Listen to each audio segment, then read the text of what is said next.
Senhoras e senhores, sejam bem-vindos ao 38º episódio do Café com Retina. Uma honra imensa. Hoje, meu amigo, se você não sair daqui uma pessoa diferente, você não tem salvação. Porque hoje aqui vai ser um debate com 4 feras da medicina e da atividade física e da nutrição. E eu vou apresentá-los agora. Primeiro, Belinha, que já tá quase pedindo música, vou mandar boleto também para você pagar, Ricardinho. Médica pela Universidade Federal de Sergipe, especialista em cardiologia pela Sociedade Brasileira de Cardiologia, conselheira regional do Colégio Brasileiro de Medicina do Estilo de Vida, pós-graduação em Medicina do Estilo de Vida também pelo Einstein e Medicina do Esporte, tá? E certificado em Medicina do Estilo de Vida pelo International Board of Lifestyle Medicine. Uau. Falei certo? Certíssimo. Pô, tirou onda. Tô aqui também com o Rodrigão, meu coach, nosso coach, o cara que me ensinou tudo que eu sei de triatlon. Trocamos várias ideias ao longo da nossa caminhada, hein, negão? Né? Formado em Educação Física pela Universidade Federal do Paraíso, em Santa Catarina. Pós-graduando em Atividade Física relacionada à saúde e performance pela UNIT. Treinador de triatlon, corrida e ciclismo há 15 anos, né, negão? Tá ficando velho. Treinador de uma das maiores assessorias esportivas do Brasil. Mora no meu coração. Pix Coaching Group Brasil. Triatleta amador. 22 provas de meio Ironman e 4 Ironman, sendo deles... O Campeonato Mundial foi no meio Ironman, né? Meio Ironman, Campeonato Mundial, Nova Zelândia. O cara é um triatleta top, o que ele disser, anote aí. E doutora Norma Leite, médica nutróloga, título especialista em nutrologia pela Abram, desde 2010 também, 2010. Né? 15 anos. Nutróloga diarista do Hospital Primavera, como ela disse, nutróloga raiz. E RT do Núcleo, doutora Norma Leite. E eu, meramente... Bruno Campelo, eu sou a retina do Café com Retina só. E vamos lá, galera, porque hoje é extenso. Eu andei ouvindo um podcast que mexeu bastante comigo, que falava um pouco do livro Outlive, né, do Peter Attia. E esse livro aqui que eu sou fã, que também é do Arthur Guerra e do Nizam Guanais, Você Aguenta Ser Feliz, que fala um pouco sobre a transformação que a atividade física gerou na vida de Nizam Guanais, que era um workaholic viciado em trabalho, em álcool, sei lá, em medicações para dormir, e que o Endurance mudou a vida dele. Então vamos para frente. Belinha, a gente vai dividir em blocos aqui, então fiquem bem à vontade para opinar, no que se sentirem mais à vontade de verdade. Medicina do estilo de vida, né? O segredo para a gente viver não só mais, mas viver bem, né? Porque a medicina hoje consegue fazer você viver muito, quase como uma tortura chinesa, né? A medicina faz você viver bastante com o recurso que ela tem, mas se você não tá bem, de que adianta viver, né? Então é sobre isso. E aí eu achei interessante que o livro fala sobre os 4 cavaleiros do apocalipse, que é as 4 doenças que mais dão medo hoje para nós, e que pode eventualmente nos levar à morte, né?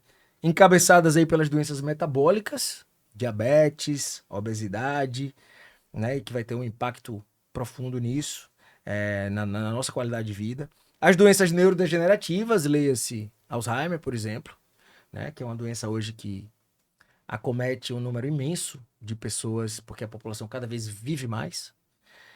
Câncer, né, que é esse monstro que todo mundo tem medo e não gosta nem de falar a respeito, né, e que precisa ter um olhar de prevenção sobre ele. E, lógico, puxando a sardinha para você, as doenças cardiovasculares. Então, eu queria falar um pouquinho sobre isso e fale o que você pensa disso e qual o impacto da sua medicina do estilo de vida em tentar minimizar ou evitar ou prevenir esses 4 cavaleiros do apocalipse.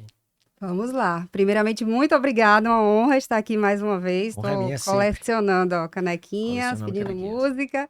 E ao lado desse coach amado, meu coach desde sempre, doutora Norma, que eu super admiro também. Então, uma honra estar aqui. Muito obrigada. Falar desse tema, para mim, é uma honra, uma alegria enorme. A medicina do estilo de vida, ela realmente transformou a minha prática cardiológica.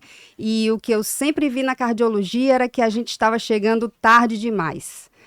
Você não infarta de uma hora para outra, isso é construído ao longo do tempo, desde a infância.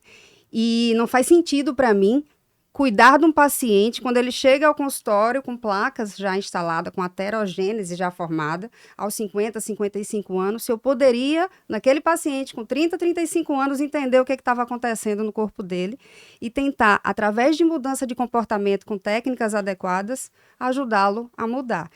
É isso a medicina de estilo de vida. É disso que o livro trata também, um livro lindo que a gente pode usar tanto para os pacientes mudarem, a partir de uma leitura super fácil, como para nós médicos, porque eu acho que é importante que a gente primeiro mude o nosso mindset para chegar antes, para não deixar que esses cavaleiros aí aconteçam cada vez mais. Doenças que em 80% dos casos a gente podia evitar, são preveníveis.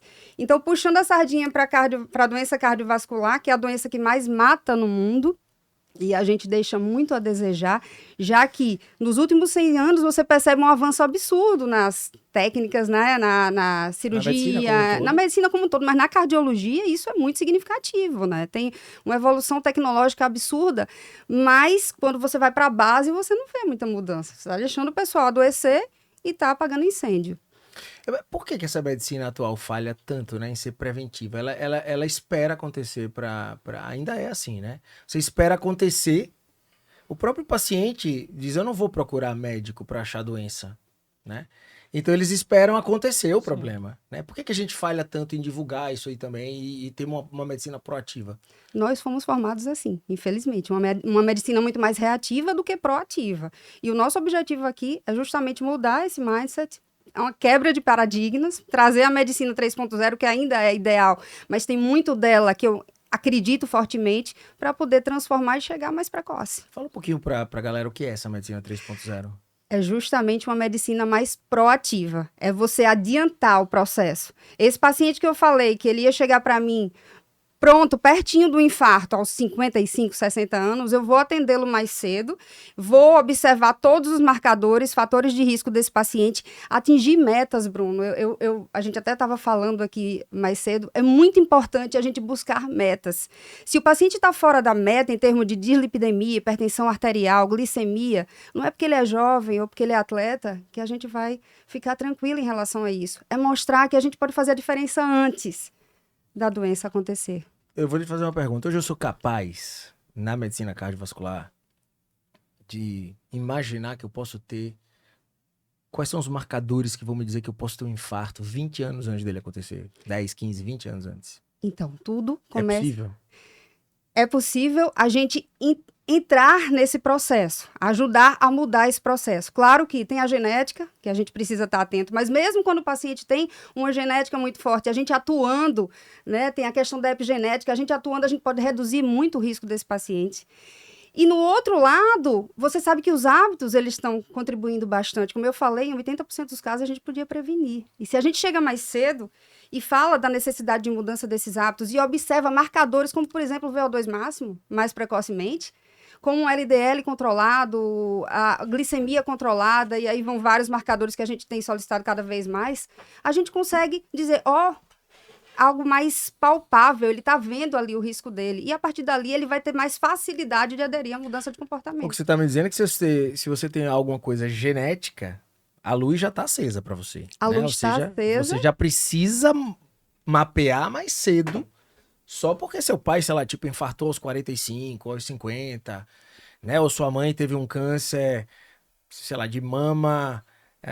aos 50 anos de idade, enfim, um câncer de cólon precoce, um câncer de próstata. Esse cara que tem a genética, a própria genética já é um alerta de que ele pode estar ali naquele percentual de quadros genéticos. Perfeito. Né? E para o cara que não tem essa histórica genética, quais são os marcadores reais cardiovasculares que diga, esse eu preciso monitorar porque pode me dar sinal que eu não estou bem, sei lá. Idade, massa magra, LDL, o que vocês têm de substrato real? Vamos lá, só voltando para a genética, é importante frisar que a genética não define o seu destino. Então não é porque tem a genética que você está fadado a infartar, a ter hipertensão. Mas a luz amarela acende. Mas a luz está acesa e a partir dali você vai ser mais eficaz no rastreio. Certo. Rastreio é uma briga ainda na literatura, porque tem a questão populacional e tal, para você mexer e sair pedindo exame para todo mundo. Impacto na medicina. Exatamente. Pública. Então, assim, por isso que nos guidelines eu não vou dizer para você, vamos pedir a polipoproteína B para todo mundo, lipoproteínazinho, vou pedir angiotomografia de coronárias, e aí vai um arsenal absurdo, que à vontade muitas vezes da gente sair pedindo, mas também tem, não só custo, mas radiação, por exemplo, da angiotomo, uso de contraste. Então, a gente tem que ser muito racional no que a gente está pedindo. Eu vou pedir um exame que eu sei que quando o exame vier para mim, eu vou ter uma estratégia para mexer naquilo ali. Porque se você receber o exame e não for fazer nada, não vale muito a pena. O que é fácil para a gente hoje? O VO2 máximo, vou repetir, porque eu tenho batido nessa tecla. Isso pode, você recebe um paciente, isso não é incomum no consultório, o paciente chega com LDL normal, glicemia normal, os exames lá, tô ótima, doutora. E aí você vai para um teste de esteira, um teste cardiopulmonar, o VO2 está lá embaixo. Essa paciente está ótima? O VO2 consegue lhe dar mais ou menos uma idade física, uma idade de condicionamento, né? Rodrigão, explica pra galera aí o que é VO2. Pra galera ver se entende, porque tem uma galera que... O VO2 é a nossa capacidade de absorver, né, transportar e captar o oxigênio. Então, ele é o melhor preditor de condicionamento físico que a gente consegue analisar num atleta. Ou seja, a capacidade que você tem de aproveitar aquele oxigênio que chega na sua célula. Perfeito. Então, quanto mais condicionado, assim, do ponto de vista aeróbico, maior o seu VO2. É o que faz você correr a 4h30 conversando comigo e eu a 4h30 vou estar morrendo e você cantando. Perfeito, exatamente. Então, aumenta o VO2, né? Não, mas veja, eu não tenho essa intenção, E hoje em tá ali dia, na média. E essa ideia do VO2 como algo que possa estar associado à longevidade é algo bem recente, né, Belinho? Antigamente se falava muito em treino de força, em trabalho aeróbico de baixíssima intensidade, e as próprias recomendações assim, do Colégio Americano de Ciência do Esporte já fala que não é só fazer 3 vezes por semana 30 minutos de atividade leve, você precisa de algo mais intenso também. Porque quando a pessoa é bem descondicionada, um treino leve já é o suficiente para mexer no VO2. Mas a partir do momento que ela vai se condicionando, ela precisa de mais intensidade. Então não é só treinos em baixa intensidade, ela precisa fazer treinos de HIIT, por aí vai. Bom, já que a gente entrou nessa celeuma, para quem está assistindo a gente, o que é um cara sedentário para vocês, na opinião de vocês? Existe um número mágico do sedentarismo, baseado em artigos ou em vivência ou em experiência de vocês? Sei lá, X calorias ou X vezes por semana de atividade hora, tem isso na cardiologia? Na literatura não tem nada estabelecido exatamente quanto, né? Aquela história dos 150 minutos. Então, 150 minutos se fala muito, diminui risco cardiovascular. Mas muita gente que faz 150 minutos, de repente, como ele faz esses 150 minutos semanais, não está atingindo o mínimo necessário. Mas é o que a gente recomenda para reduzir risco cardiovascular. 2.100 calorias por semana é o mínimo para a gente não considerar sedentário. Por semana? Isso parece muito fácil, né? Parece ridículo, né? De conseguir. Então, assim, para você sair do sedentarismo não é muito difícil. E se você sai do zero e começa a caminhar numa velocidade de 6 km por hora, como o Rodrigo falou, quando você está iniciando, o ganho de capacidade aeróbica é muito grande, né? O aumento do VO2 é muito bom. Perfeito. Então, não precisa ser o tudo ou nada. Se você começa, se você já sai desse ponto aí de não fazer nada, para começar a caminhar 6 km por hora, 3, 4, 5 vezes na semana de preferência, mas você já tem uma redução de mortalidade de 30% a 40%. Então, a gente está falando de mortalidade. Então, o sedentarismo, apesar de não existir um número mágico, né? A gente fala em redução de risco, com 150 minutos, a partir disso é o mínimo. Fala em calorias, mas o mais importante, você começa a se movimentar, você faz mais atividade física, que é o movimento no dia a dia, você já tem uma chance de reduzir cardiovascular. Ou seja, risco cardiovascular. O impacto do zero, como a gente estava comentando offline, para o cara que começa a melhorar o VO2 dele, até com exercícios de endurance, né, ali na sua zona 2, por ali, já vai ter um impacto muito maior no sentido dessa prevenção de mortalidade ou de eventos cardiovasculares do que o plusinho que vem depois, né? O plusinho que vem depois vai continuar tendo, né? Sim. É importante também. Mas, como o Rodrigo falou, antes olhava muito esse marcador para atleta. E aí a gente viu que os benefícios são absurdos lá no outro extremo mesmo, naquele paciente que sai do sedentarismo e começa a fazer alguma coisa. Mas acontece mesmo isso, acontece uma curva, né, rápida, uma subida muito rápida e depois ainda cresce mais. O exame clássico para você ver seu VO2 é a ergospirometria. Ergospirometria, exatamente. Tá. E aquele do Garminzinho funciona? Não, dá uma noção pra gente. Bruno, eu conversando com vocês aqui, eu tenho uma noção, né? Mais ou menos se o VO2 de vocês é bom ou não. De Rodrigo é que eu tenho dúvida. Mas a gente tem uma noção conversando com o paciente. Por que eu tô trazendo isso? Porque não precisa também sair pedindo teste cardiopulmonar para todo mundo. Garmin tem sido uma ferramenta excelente no dia a dia pra gente, sim, eles mostram, mas a conversa, o que é que ele faz no dia a dia, mostra pra gente se aquele paciente está com uma capacidade baixa ou não, né, da parte aeróbica. E a dica para quem... Bom, o VO2 é infinito, não tem limite, né? Teoricamente, você pode ir sempre aumentando. Não, existe um limite genético, né? Existe um teto ali, né, Bela? Individual. Individual, perfeito. Porém, assim, os ganhos são enormes. Quando você treina, ele vai subindo e quanto mais você condicionado tiver, mais você vai colher benefícios desse VO2 mais alto. Porque eu tava vendo que tem VO2 de 100 desses campeões, o Blumenfeld, se eu não me engano. Fizeram um cálculo, deu 102 dele, não foi? Tem o ciclista lá, o Pogacar também, que tem o VO2 aí na casa dos 100 também, né? Mas aí são extraterrestres, né? Mas o Garmin me deixa chateado porque ele mensura meu condicionamento físico e da minha idade. A minha idade sugerida de condicionamento físico, e para isso ele usa 2 fatores. O primeiro fator é o VO2, que tá bacana. Meu VO2 hoje tá 42. Para um cara que tá correndo a 6,30, não tá tão mal assim, vai. Já foi muito melhor. Mas o meu IMC, o outro fator é o IMC, que ele me chama de gordo. Ele me chama de eu sou quase obeso pelo meu IMC. Eu tô a um sobrepeso quase uma fitinha. Então ele me deu idade de condicionamento de 52 anos e eu fiquei revoltado, porque eu tenho 50 achando que tenho 30.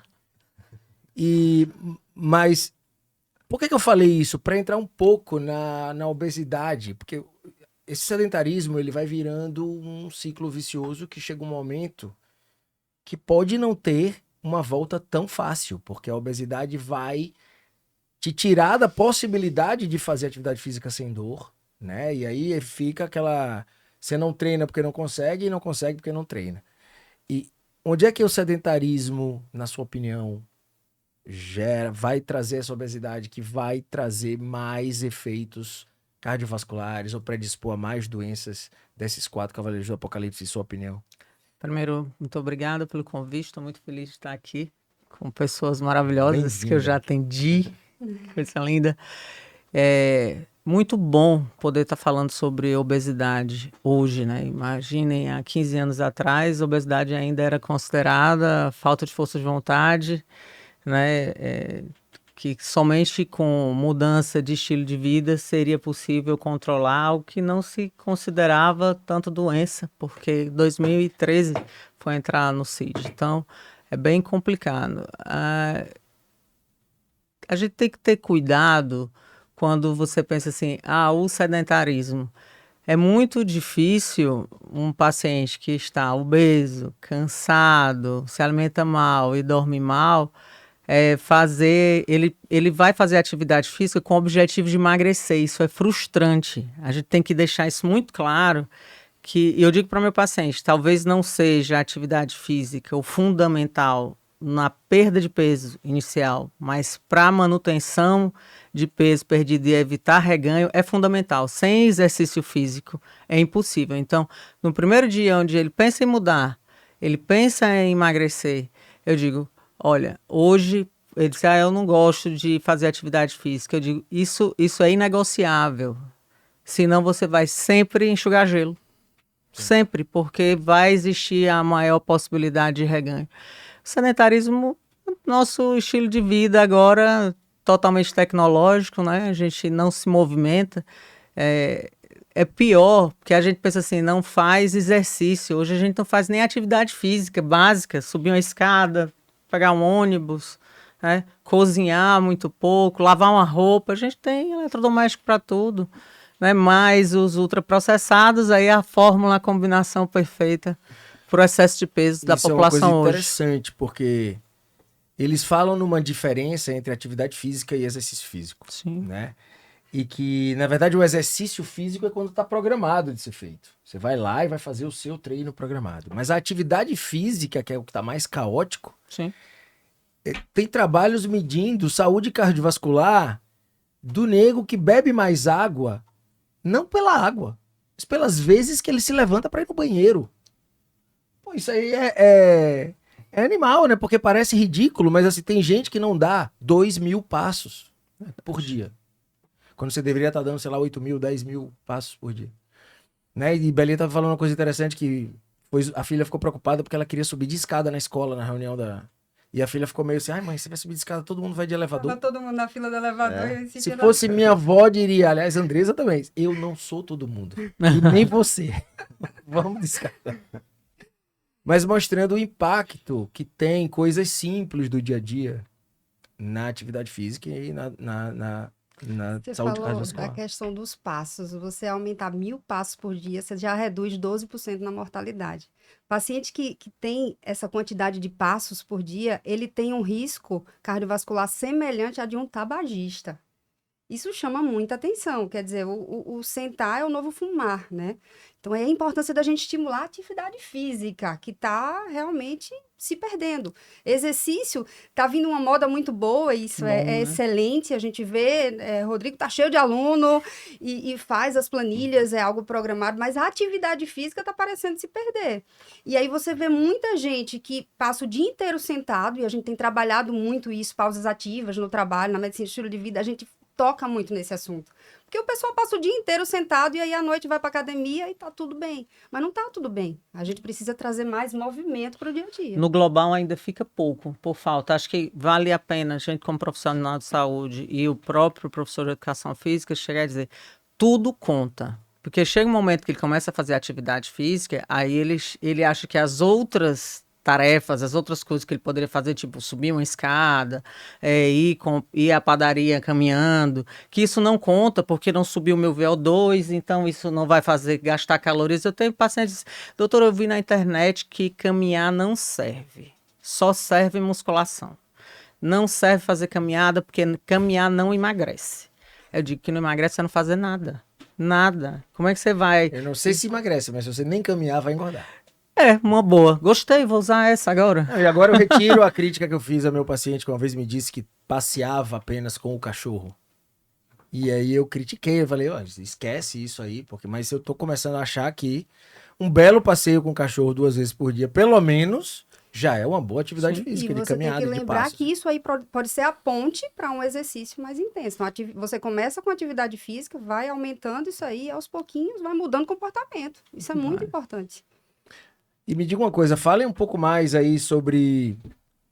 Dos seus marcadores, você citou LDL, score de cálcio, que não necessariamente está acessível a todos por conta de custo mesmo. Exatamente. Mas talvez para as pessoas que têm uma história genética, né, isso eu vou puxar para minha sardinha, né? Porque eu tenho um histórico genético de colesterol elevado. E durante o triatlo eu resisti bastante, porque eu tinha um nível de intensidade e de atividade muito alto, então eu tinha um HDL muito alto. Tinha um triglicérides muito baixa, só tinha o LDL lá. Tem uma família que não tem um histórico nenhum de infarto mesmo, ou de morte súbita, zero, apesar de todos terem esse nível de LDL.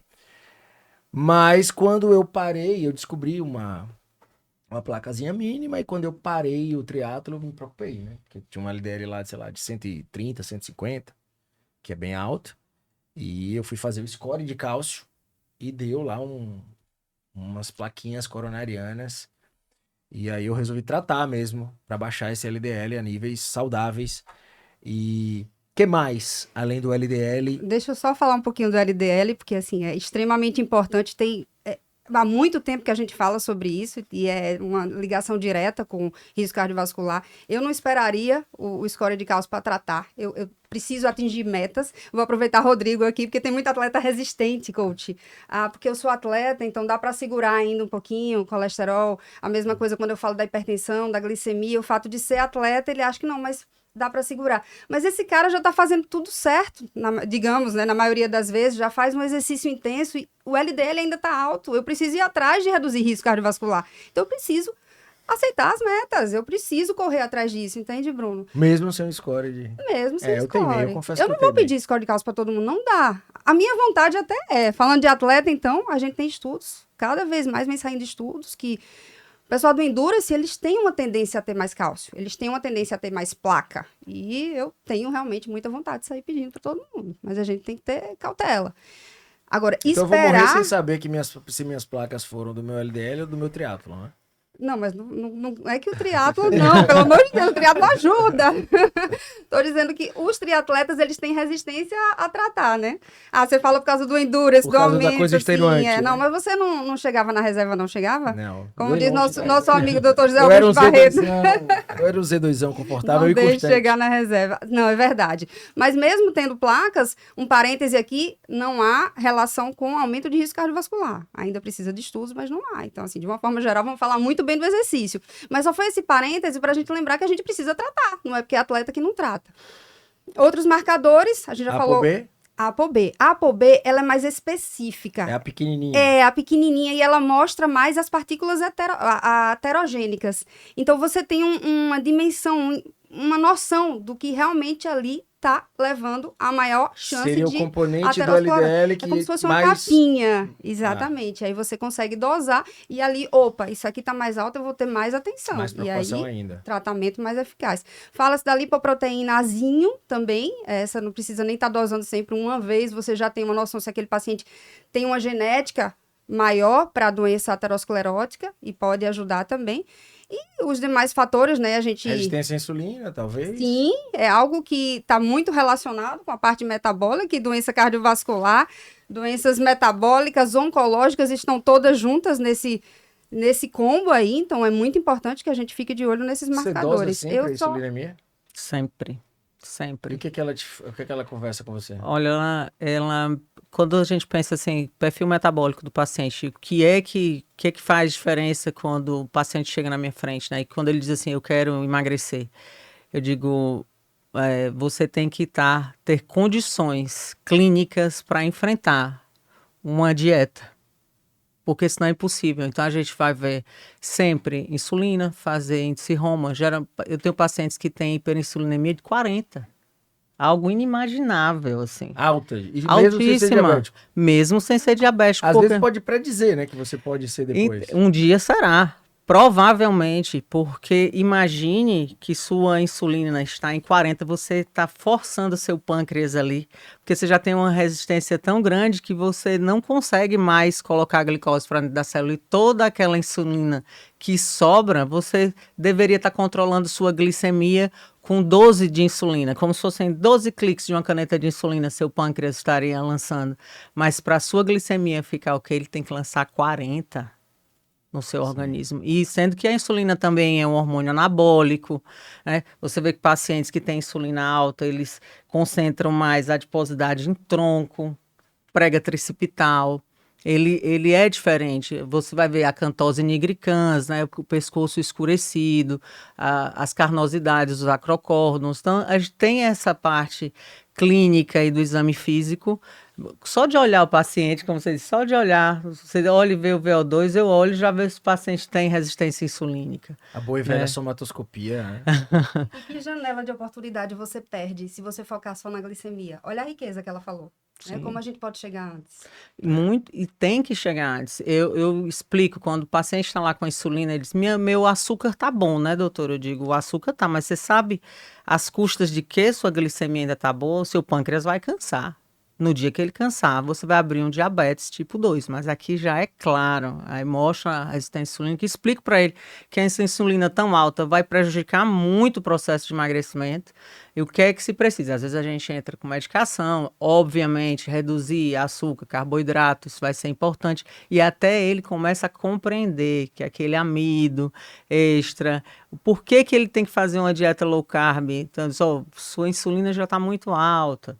E a gente lança mão de medicamentos para isso também. Mas fora isso, não dá para pensar nem em atleta, nem precisa ser alto rendimento. Se a gente está com ferritina baixa, abaixo de 60, ele não performa. Ele não performa. Então, o paciente obeso, ele pode ter o que a gente chama de fome oculta, ele tem por dificuldade de absorção intestinal, isso a gente pode falar depois de disbiose, ele tem as vitaminas lá embaixo. E o corpo não sabe dizer, me dê mais vitamina do complexo B, olhe, coma zinco, coma magnésio, ingira mais ferro. Não. O que acontece é um aumento global do apetite, para que se você ingere mais calorias, teoricamente você vai conseguir esses micronutrientes através da alimentação. Consegue os micronutrientes e a obesidade junto. Uma curiosidade muito massa é que, assim, eu trato muito paciente diabético, né? No meu consultório. E a gente trata por problemas da retina, né? Por retinopatia. E a maior parte delas, nos casos mais iniciais, é o que a gente chama de edema de mácula, né? Quando você começa a enxergar embaçado e perde a capacidade de ver nítido por conta de edema mesmo, de inchaço no fundo do olho pelo diabetes. E você observa um resultado incrível na melhora da performance do meu tratamento quando ele começa a botar o pilar da atividade física. Porque normalmente o diabético teima em ficar dieta e remédio. Esse pilar de 90% dos que eu pergunto, que é o pilar da atividade física, ele tá zoado. Tá zoadaço. Quando eu consigo convencer o cara, é impressionante. O cara que eu fazia aplicação para melhorar todo mês, eu consigo passar 4 meses sem fazer. Eu consigo parar de fazer a aplicação e ele enxergando bem. E você mostra isso pra ele? Mostra isso pra ele. E eu vi uma explicação do Silvio, né, que foi fantástica, explicando por que a atividade física é tão importante no pré-diabético. E ele fala de que a insulina é tipo um concierge da célula, né? Sim. Que a glicose chega lá na célula e o concierge que a insulina faz, ô senhora célula, tudo bem? Eu tenho aqui uma glicose para a senhora deseja nesse momento?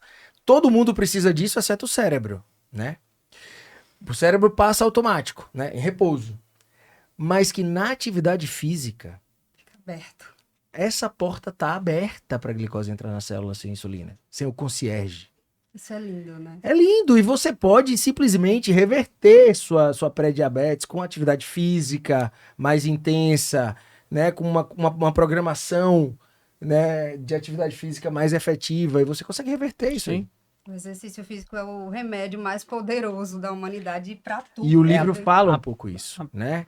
De que o remédio, talvez, para essas 4 cavaleiros do apocalipse aí, né? Principalmente Alzheimer, que ninguém sabe nada, talvez seja o fator primordial de impacto, né? E é por isso que eu acho que nessa nova medicina vocês cresceram tanto, né, cara? A galera que tá ali dando o suporte pro médico tradicional que tava só tratando a doença, você vê como essa galera cresceu, né? Educadores físicos, nutricionistas, nutrólogos, né? Fisioterapeutas, porque é uma galera que vem por fora, né, dando um suporte na prevenção que a medicina caducou de resolver. Não faz sentido a gente trabalhar separado, né? Eu vejo que a gente precisa estar junto nisso.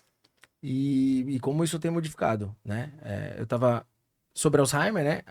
Para as pessoas que não sabem o que é Alzheimer, é uma degeneração, uma doença neurodegenerativa que tem acometido aí um monte de gente, né? Cada vez mais, porque a população vive mais. Que, se eu não me engano, Belém, quantos por cento é genético? Só de 3%. Só 3% tem. 2 a 3%. Surreal, né? E que ninguém sabe a causa dos 97%. E aí, bom, uma parte é porque a gente tá vivendo mais. Mas a outra parte é como se a gente tivesse na contramão do que o nosso corpo foi feito pra, que é o movimento. Então a gente parou de estimular, a gente aposentou, achou que ia ficar na televisão, aí o delivery é no celular, se fala com a família pelo celular, pede compras pelo celular, e aí você simplesmente não sabe por que está acontecendo. Sendo que a única intervenção comprovada é atividade física. Tem noção da força disso? Sem dúvida. Eu acho que é aí onde entra o papel do esporte, né? Porque quando você só pede pro seu paciente, né? Pro paciente de vocês ir na academia e fazer exercício, é legal, mas nem todo mundo tem esse estímulo. Nem todo mundo tem essa disciplina, né? Essa pegada, né?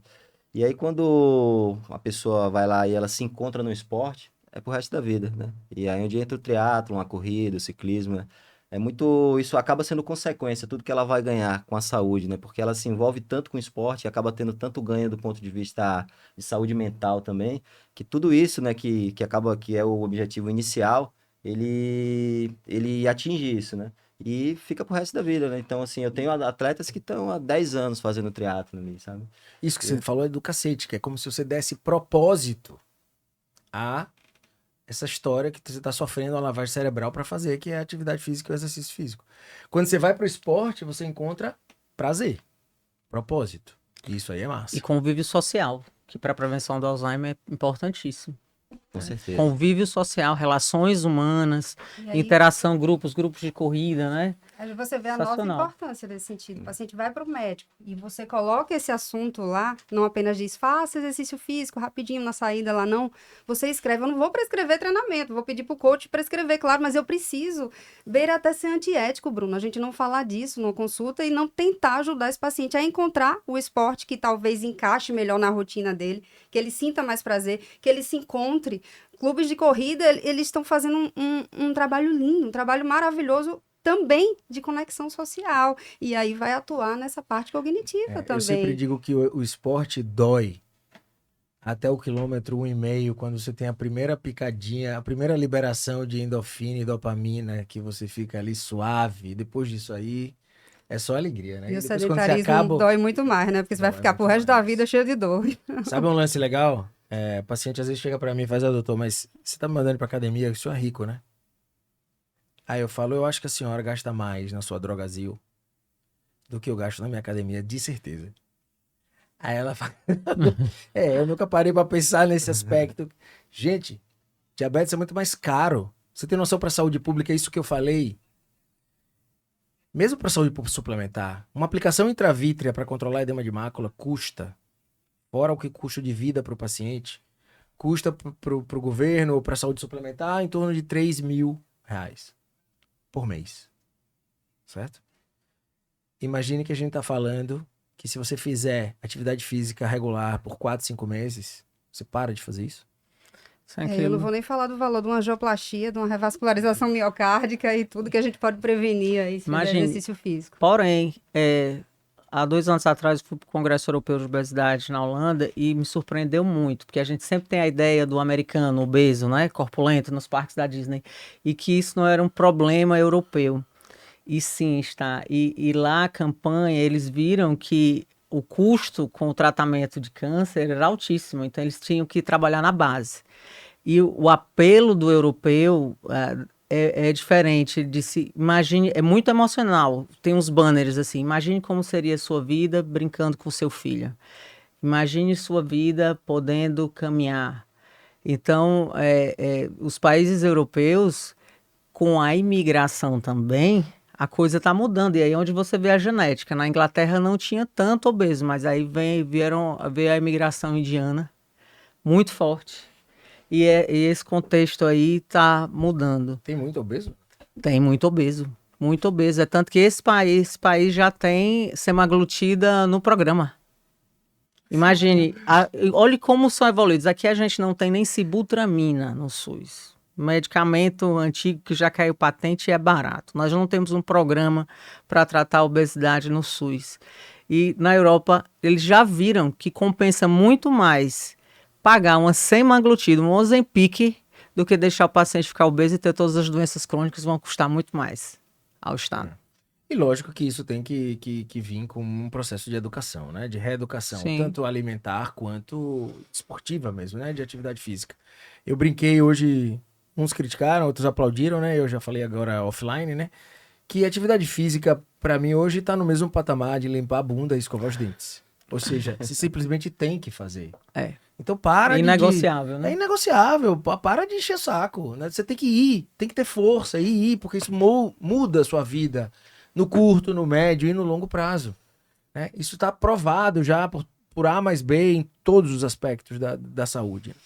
Mas eu acho que é aí onde entra o papel do esporte. Eu não estou falando do triatlon, do ciclismo, da corrida, que é o que eu faço, que é o que eu trabalho, mas de qualquer esporte, porque mesmo seu paciente sabendo que precisa, ele não vai, cara. Às vezes ele não vai, porque aquilo ali é chato. Ele não tem um hábito, ele não gosta, ele nunca fez isso na vida.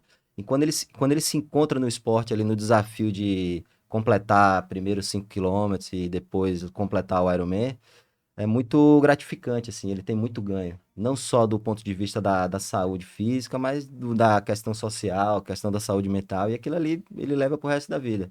E só fazendo um gancho com isso, muitas vezes eu me preocupo um pouco quando eu tenho atletas, apesar de eu ser ser um entusiasta da performance, quando ele leva isso muito a sério, essa parte da performance, porque quando ele é muito pilhado em performar, às vezes o tempo do esporte dele é menor, ele para mais rápido.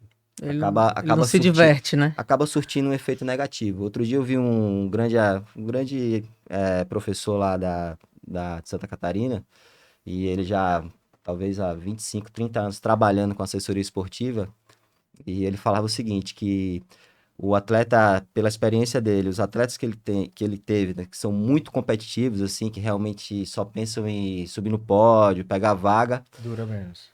Ele falou, não é um dado científico, mas é pela experiência, ele falou que é 5, 6 anos. 5, 6 anos o cara para e às vezes nunca mais volta. E eu tenho um exemplo de pessoas conhecidas que eu vi isso acontecer. Entraram no triatlon, 5 quilômetros, 10 quilômetros, meia maratona, meio Ironman, Ultraman e parou. E hoje tá do tamanho... Precisa lembrar da importância da constância, né? Não precisa deixar chegar na reserva aí. Constância faz toda a diferença. Você fala do esporte, sim, ele traz desafios e para cada pessoa... Tem muita gente que está se descobrindo em esportes diferentes. Um ponto que eu acho que vale a pena a gente lembrar aqui também, falando de exercício, é força. Né? A gente precisa falar mais de força muscular, de musculação mesmo. O povo não gosta desse termo aqui. Eu ia chegar lá para perguntar isso para vocês também. Não, mas mais uma vez eu passar a bola para o coach aí. Por que o esporte é tão importante? Porque às vezes o primeiro passo é procurar um personal trainer, procurar uma assessoria esportiva, um treinador. Depois, quando ele às vezes percebe que o treino de força pode dar um ganho a mais na performance, ou quando ele se machuca, é que ele vai procurar um treino de força. Por isso que eu toquei nesse assunto, porque muita gente se lesionando, né? Ele se lesiona e aí sim, ele vai procurar um trabalho de força, ele vai procurar um trabalho específico para não se machucar. E a própria, falando agora de procurar um nutricionista, também vem disso. Então, é por isso que eu sempre falo isso, né? Eu não me lembro onde eu vi isso, mas alguém falava assim, você tá sedentário? Procure um esporte. Depois tudo vai acontecer. Depois que você começar a praticar um esporte, você vai buscar um trabalho de força complementar, que é super importante, né? Não só para performance, quanto para saúde. E você vai acabar reeducando vários hábitos alimentares, sono e por aí vai. E veja, não é só isso, né? Eu acho assim, o ganho de massa magra, hoje e cada vez mais, e talvez a Belinha possa falar isso, ou Norminha também, os estudos têm correlacionado massa magra com sobrevida, ou com longevidade, ou com resistência eventual a uma internação, a uma saída de UTI. Alguns trabalhos mostrando que pacientes que têm mais massa magra resistem a doenças mais graves ou a internações. E alguns nutris olham circunferência da panturrilha. Né? E a gente vê cada vez mais sarcopenia nessa população que está vivendo mais. Né? E eu acho que isso tem um papel na musculação junto. Claro que a gente está falando ali do cara que está saindo do sedentarismo e vai começar pelo esporte, pela empolgação, pela mudança de mindset. Mas eu acho que hoje, na minha opinião, existe um papel fundamental da massa magra hoje na qualidade da longevidade. Eu sou mais otimista, assim, eu acredito que nossa geração virá melhor. A geração dos nossos pais, avós, pegaram o medo de comer ovo, por exemplo. O consumo de proteína era muito mais baixo do que hoje. Né? As pessoas ali tinham a ideia que se comesse carne vermelha ia infartar, se comesse ovo ia infartar. Eu quero saber quem vai me indenizar pelos ovos que eu não comi. Verdade. Porque diziam que fazia mal. Então, eu acredito que hoje, com whey protein, né, tudo isso... diga aí, Rodrigo, há 15 anos atrás, um pote de whey protein já pensava que era algo clandestino, né? Olhava em cima da estante... achava que era bomba, que era bomba, que era né? anabolizante. É verdade. Tinha aquele packzinho de 12 comprimidos, eu tinha certeza que Geraldinho usava aquilo. Eu tinha certeza que aquilo ali era bomba. Animal Pack. Animal Pack. Geraldinho usava isso quando ninguém sabia o que era. Eu nem sabia, você tá dizendo. Ninguém sabia o que era. Geraldinho já todo fortinho. E eu via lá uns packs cheios de comprimido. Eu falei, Tadeu, isso aí deve ser bomba, pô. Deve ter uma de cada tipo. E era Animal Pack. Eu não sabia desse seu lado, tá vendo? O cara era de vanguarda, Geraldinho, na maromba. De vanguarda. Então é consumo proteico mesmo. Eu acho que isso deveria, independente da sua especialidade médica. Para ganho de massa muscular, a gente precisa de 1,5 por 1,5 a por 2, dia, né? 1,5 a 2, a gente não consegue. Pode observar nossos pacientes. 1,5 gramas por quilo dia. Por quilo de peso. Mas do macro, né? Não é do alimento inteiro. Não, é 15 macro, gramas, né? De proteína. E aí? Não, por exemplo... Não, do macroelemento, da proteína mesmo. Da proteína, ele tá falando. Não é, por exemplo, pra mim daria... Não, de alto valor biológico mesmo. Sim, não, pra mim, ovo é porque, né? Assim, tipo um ovo, 7 gramas. Então, se você pesar um ovo inteiro, tem mais. Mas você tem que ver quanto de proteína tem naquele ovo. Não, então é isso que eu tô falando. No frango, 100 gramas de frango, né? 200 gramas de frango, 100 gramas de frango 30 gramas, 23, 20 gramas de proteína. De whey, em torno de 20, né? 15 a 20 gramas de proteína. Então, pra lembrar, não é 150 gramas de frango. Pro pessoal não pensar que é uma... Eu entendi sua pergunta. Então, por isso que a gente não bate cota de proteína. Volume. Eu bato. Eu bato com esforço. Mas pouca gente bate, realmente. Eu bato com esforço, bato suplementando, não é fácil. Fazer maromba agora. Mas tá fortinho. Uma dificuldade incrível, por exemplo, é os Estados Unidos de achar proteína, né? Sim. Ache proteína nos Estados Unidos, ainda mais se você não quiser sódio junto. Uau. Né? É muito difícil. Eu me lembro que na última, quando eu entrei no Projeto Maromba, eu fui pra Disney e eu fazia os frangos. Você vê como eu tava no foco, né? Porque agora todo mundo olha e fala, tá usando bomba, só pode. e na verdade, o projeto dura 2 anos e 3 meses, né? E eu comecei malhando todos os dias na Disney e levando frango com arroz e feijão. Pra você ver o tamanho do foco e da disciplina. Porque você não acha. Você vai achar proteína onde? No hambúrguer? Não, e sabe lá, né? Frango Já foi frango totalmente frito, modificado ali, né? Não dá nem pra confiar na salada. Pede uma salada. Imagina o quanto de gordura e sódio tem numa Caesar, né? Mas eles botam agora, negão, eles botam o número de calorias no cardápio. Absurdo. Eu sentei agora tem 3 semanas que eu fiz escalada. Tava na Jamaica. Porque virou lei? Isso? Eles colocam? Não sei, deve ser lei, mas eu fui lá e fui comer naquele Cheesecake Factory, esperando minha... Aí eu fui procurar coisa menos calórica, porque você bota a caloria, você já pira, né? A salada mais tranquila tinha 750 e o sanduíche mais tranquilo tinha 1950 calorias. Uau. Tem jeito, né? Tem que fazer triatlo. Resolveu o problema. Tem que colocar de 10 a 15 horas de atividade aeróbica por semana. Não tem jeito, né, cara? Tô feliz agora, assim. Você falou do sódio. Eu lembrei que é algo que a gente deveria lembrar, alertar a população também, porque a gente come muito sódio. O brasileiro qual é o limite do sódio? Seriam 5 gramas diários. 5 gramas. 3 a 5, né? Gramas, 12. Né? Aquela pitadinha do ovo. Não, uma tampinha de caneta Bic. A tampinha de caneta Bic. Mas em todas as refeições. E aí o problema não é nem aquele sal que vai colocar ali, são os embutidos, os processados que você não vê. Aí tem muito sódio. E gostando de falar aqui sobre a questão do Alzheimer e do idoso, a gente tem que ir para outro contraponto. O medo excessivo do sódio também, a gente vê no hospital chegar pacientes com hiponatremia, pacientes com letargia, pacientes com confusão mental. Os idosos já tomam diurético, diga aí, como é a situação? Um problema. Tem uma dieta hipossódica, toma diurético. Na verdade, deveria ser uma dieta normossódica, porque o brasileiro já come tanto sódio que aí se fala em dieta hipossódica. Mas nesses casos não era para baixar tanto assim. E aí a média do brasileiro é bem maior que 4? 4, 5? Então, é 12. 12 gramas a média. E era para ser 5. Sim. Então é muito 5 de boa, né? 5 normal, para o hipertenso 3, E aí você né? vê, hipertensão, vamos falar só um pouquinho disso, porque é algo que me preocupa bastante. Metade da população dos hipertensos não sabe que são hipertensos. Tem muita gente hipertensa aí. A diretriz europeia agora que saiu, ela botou para 12/7. Acima de 12/7, o valor já é uma pressão elevada. Por que ela fez isso? Para alertar, porque o pessoal... Prevenir, né? Prevenir mesmo. Para essa turma, ligar um alerta ali que a gente tem que comer menos sódio, que a gente tem que fazer mais exercício, que a gente tem que mudar o estilo de vida a partir dali. Então, você entende a preocupação? A hipertensão é uma inimiga silenciosa. As pessoas acham que precisa ter sintoma para estar hipertenso, não é. E aí a gente fala desse absurdo de sódio que a gente come aqui, as pessoas acham normal, então é algo que a gente precisa alertar mesmo, porque gente, tem um impacto absurdo na mortalidade cardiovascular, né? Incrível. E é a mesma coisa, ele pode não saber que é hipertenso, igual ele imagina que a obesidade ou diabetes, quando é que vai me dar problema? Então, são doenças silenciosas e eu digo sempre, até você virar diabético, o rim já começou a estragar, aí você já vai ter alteração aí na sua microvasculatura. Você perde o time, porque o melhor momento é quando está se iniciando. Perfeito.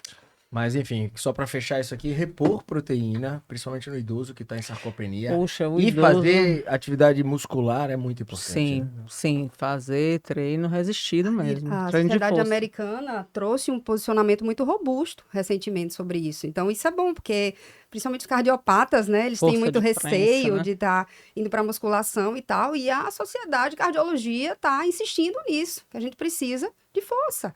De 40 aos 70 anos, a gente tem uma perda de massa muscular de 8% por década. E a partir dos 70, 15%. É ladeira abaixo se a gente não fizer alguma coisa, Bruno. Como é que a então, músculos importam, a gente precisa fortalecer. 2 quilos de carne, tem que repor mesmo. Tem que tomar whey, tem que tomar creatina. Usar creatina. E sobre o treino de força, é bom lembrar que muitas vezes, né, a gente ouve que tem que ser um treino levinho, tem que ser um treino com pouca carga, né? De fato, se o idoso é sedentário, faz sentido, mas o que a gente perde com a idade são as fibras de contração rápida.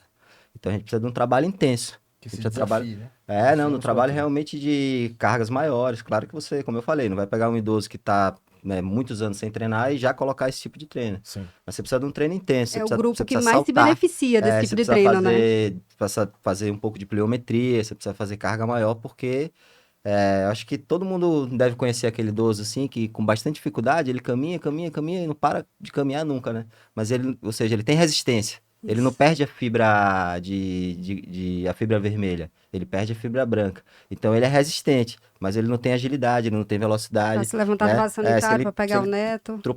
Bater numa pedra, ele tropeça e cai. Porque ele não tem. Justo, ele não tem força rápida. Ele não tem uma força rápida. Então, é importante tem que desafiar a musculatura, né? Não adianta, até bom, assim. Não adianta você só fazer máquina, né? Porque a máquina é importante, assim, mas você tem que fazer coisa que desafie o corpo, assim. Tem que ser um desafio pro corpo, sabe? Tem que fazer trabalho de salto, tem que fazer trabalho de sprint. E não tô falando pro esporte, tô falando pra saúde. Pra saúde, treino funcional, né? Perfeito. Tem que ter um treino diversificado. Pensando na autonomia desse Perfeito, pensando paciente, na autonomia né? funcional, né? Alguma dica para subir o meu HDL e descer o meu triglicérides? Para quem tem isso, tem problema nisso aí, vocês têm alguma sugestão? Tirar o triglicérides é fácil, né? Corta doce.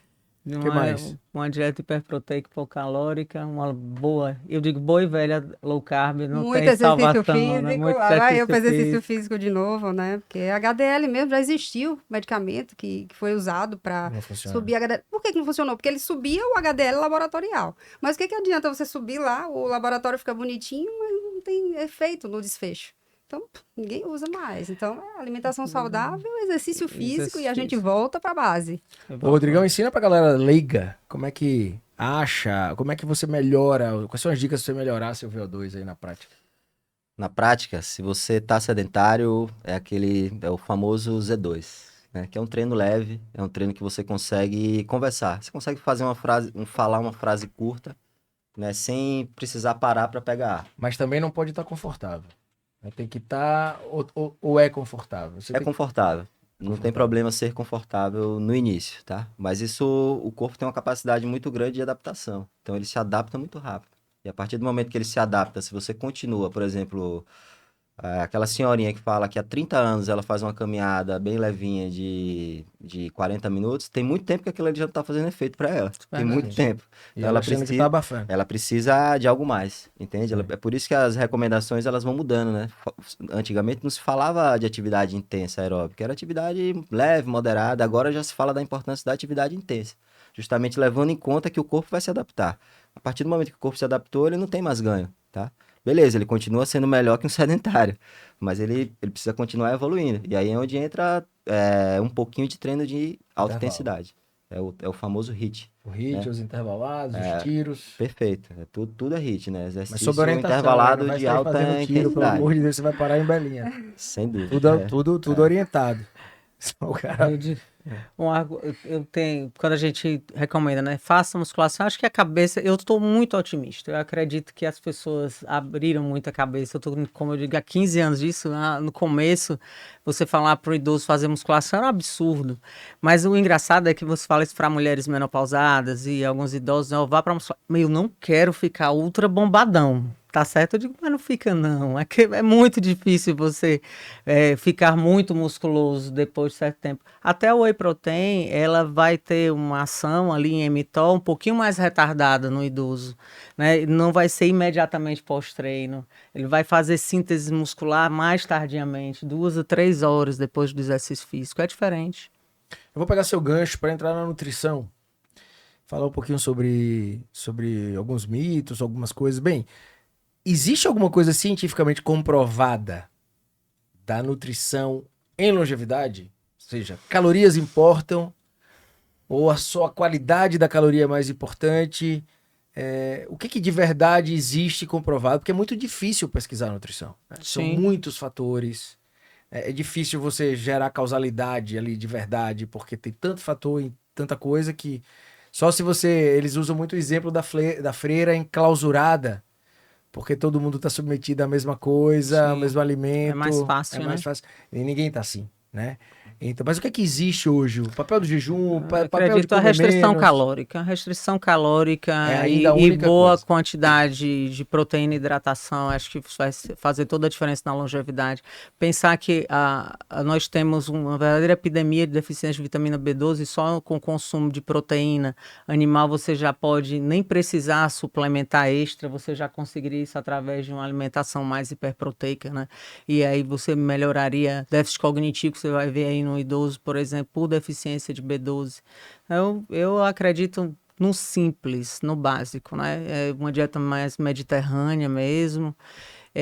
Queria falar uma coisa aqui, que quando a gente fala de dieta low carb, eu trabalho com obesidade, muitos estão confundindo, eles dizem, eu estou fazendo uma cetogênica, e aí ele não entende, ele aumenta muito, e aí, doutora? Ele aumenta muito a quantidade de gordura saturada, só que ele não tem a disciplina. Ninguém ensinou a ele que a dieta cetogênica talvez seja uma das maiores ferramentas para emagrecimento, tem apetite, diminui o apetite bastante. Funciona, mas ela funciona, não é uma dieta de estilo de vida, ela é remédio. É remédio. Só que no meio aí ele quebra, ele come um bolo e tá comendo assim uma quantidade absurda de gordura saturada. Eu sempre falo, low carb e hipocalórica. Essa é a questão. Não é uma low carb. Não é porque é azeite que você vai botar. Não é porque é castanha que você vai comer uma mão cheia de castanha de caju ou de pará de nuts, né? Que a Nutri disse que podia comer queijo coalho, ela comia meio quilo de manhã. Então, pouquíssimo sódio, super equilibrada, com um cafezinho, eu tô light. Tem algo muito importante que a gente tem que lembrar, adesão. Sim. Não vai funcionar para todo mundo, não adianta. Então, virou uma moda, e tem muito isso de moda de dieta, eu nunca fui fã. A gente sabe o que faz bem, o que não faz, a gente tá ali para tentar equilibrar, mas uma dieta que vai funcionar para você pode não funcionar para ele. E é o que os estudos mais mostram em relação a isso, o que nutrição eficaz vai ser a mais eficaz? Vai ser a que você tem maior adesão. A dieta vem do hábito. Isso. Né? Do hábito. E como é que você vai ter hábito com uma dieta que você não gosta? Insuportável, né? Insuportável, esse é o problema. Que ela é eficiente... Cetogênica, por exemplo, as poucas vezes que eu tentei, ela é espetacular. Agora, sustente aquilo ali. Eu realmente vou ter 50 anos, fazer 9 horas de treino, de triatlo, de musculação e tal, e não comer um risoto. Uma macarronada no meu restaurante. Que se dá super bem, tá tudo bem, e tá tudo bem. Eu acho que tem que encontrar a dieta personalizada. E a primeira coisa que eu digo quando eu vou no Nutri, e já passei por norminha, e enfim, não tire o que eu gosto.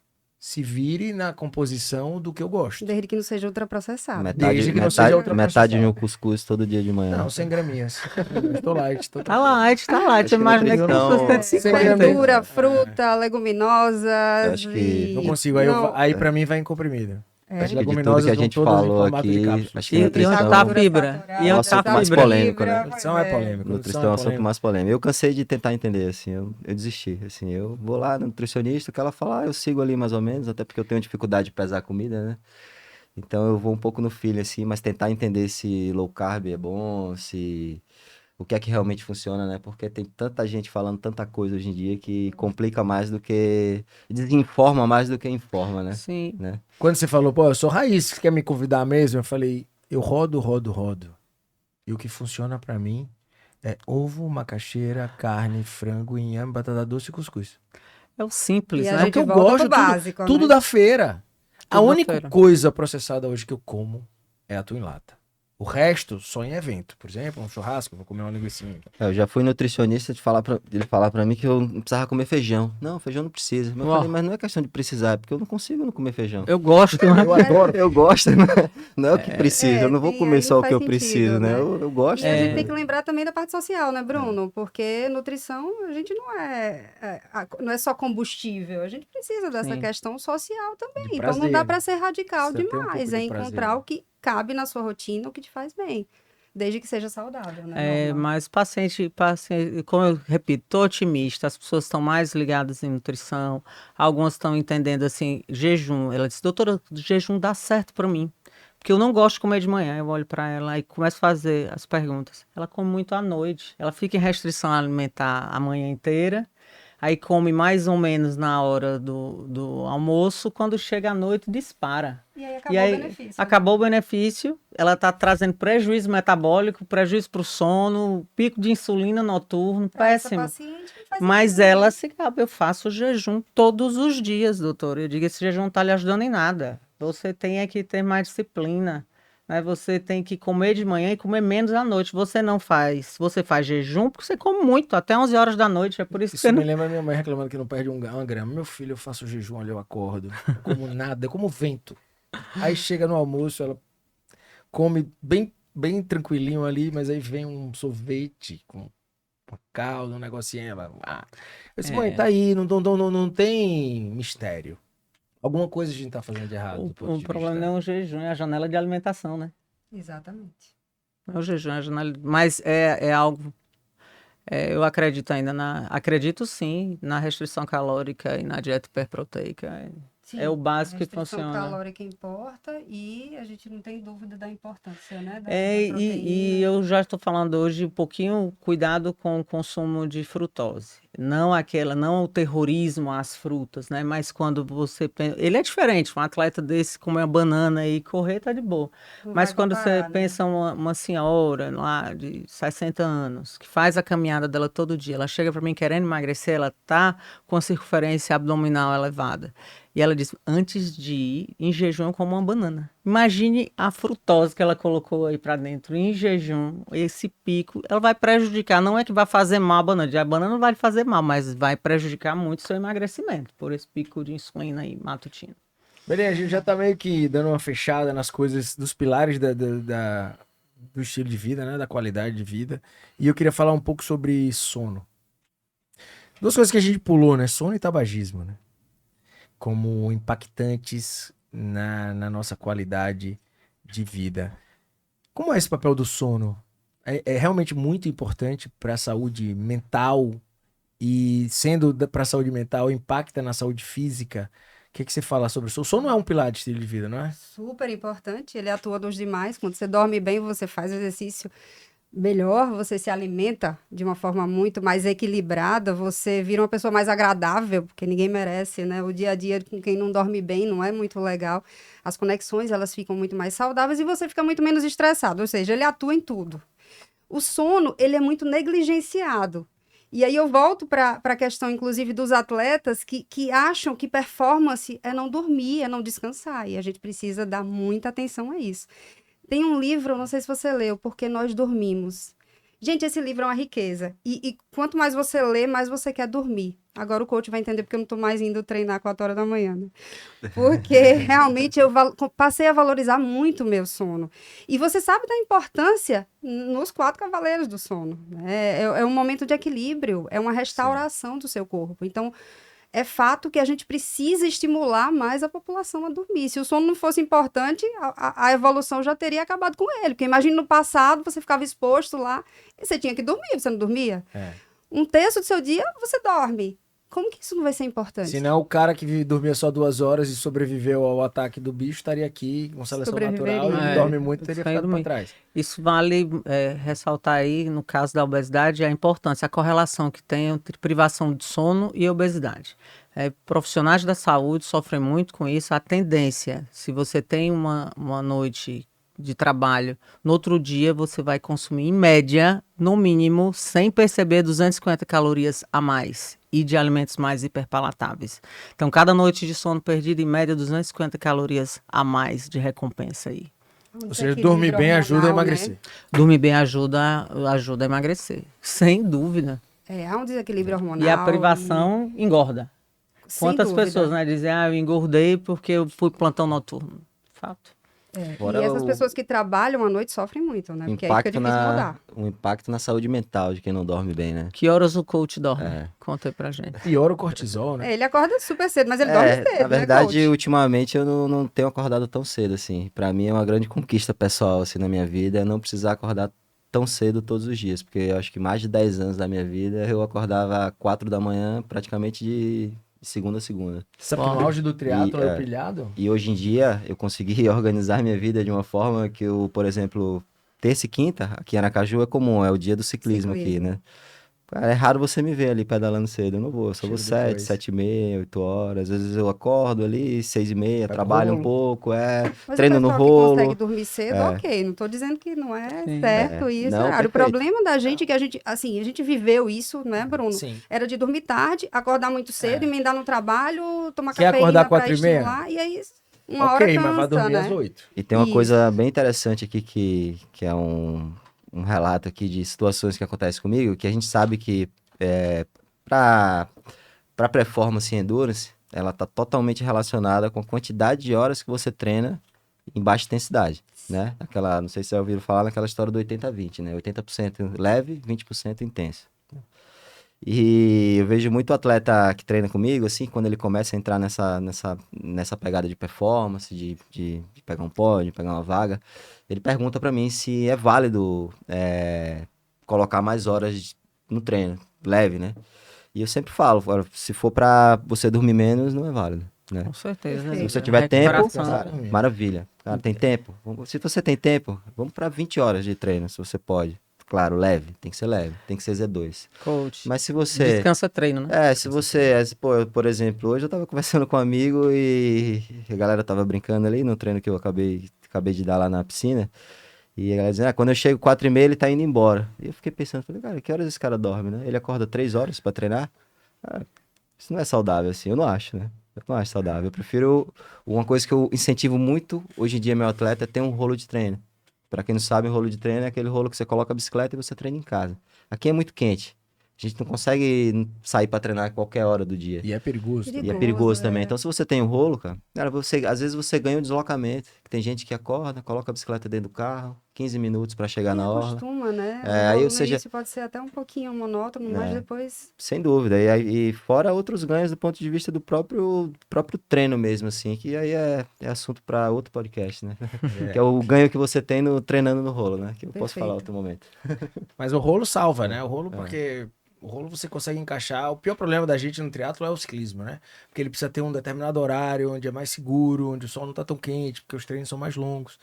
Então o rolo veio libertar essa história. Eu me lembro que na época do meu auge da pilha, eu tava tão adrenalizado, e como isso é ruim pra saúde mental, que eu acordava 1h30, 2h30, 3h30, eu chegava a dizer assim, porra, não dormiu. Não vai chegar. Não, pior, não vai chegar não a hora do treino, eu já tô me sentindo satisfeito.